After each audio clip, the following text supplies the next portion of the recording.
The parties were big. Just about everybody that you can name, Madonna, Chaka Khan, Delma Houston, Sylvester, and we had mostly disco artists.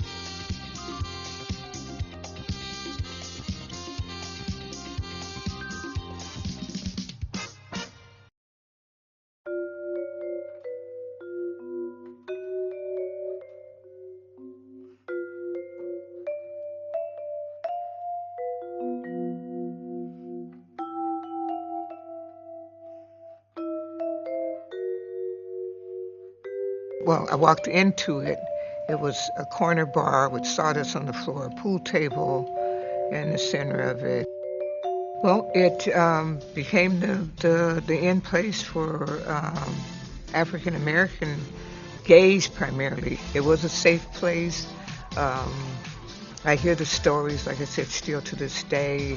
A lot of them would say, this is where I found my first boyfriend or my first girlfriend, and subsequent boyfriends and girlfriends too. But we were having people from all over the world, to the point that we called the Saturday night party the international dance ritual, because every other person had a passport. I would get calls from the airport with, I have my luggage, I'm taking a cab to your place. Is there any place that I can check it, so that I can party? It was a haven for me too. It was a haven because when I went out into the world, I had to face the same thing as they did. Thank God I didn't have to work anymore at a place where I didn't feel like it was safe to say or be who I was. I could definitely be that. I grew up in San Diego. Was born in Indiana, but my parents and my roots were from the South, from Arkansas. I became aware of my sexuality when I was 25. Accepting myself as being a lesbian was a process. I couldn't say the word for a long, long time once I found out what that was. And being self-employed helped. I just thought of it as a way to make a living and be self-employed.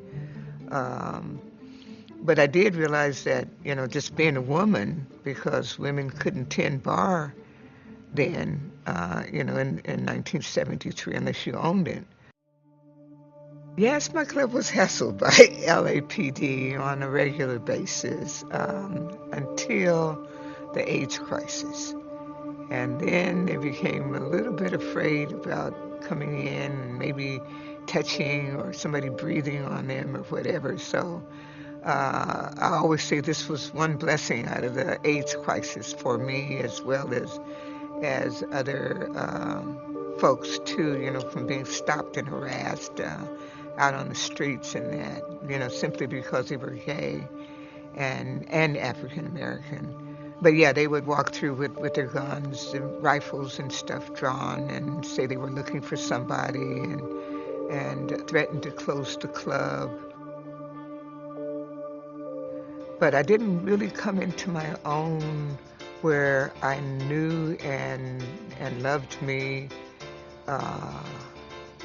until I started going to the Unity Fellowship of Christ Church, and the message was there that love is for everyone.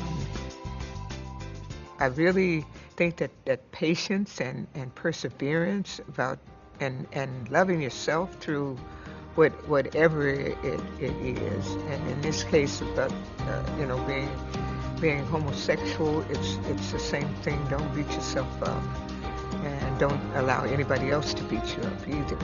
But start with yourself first.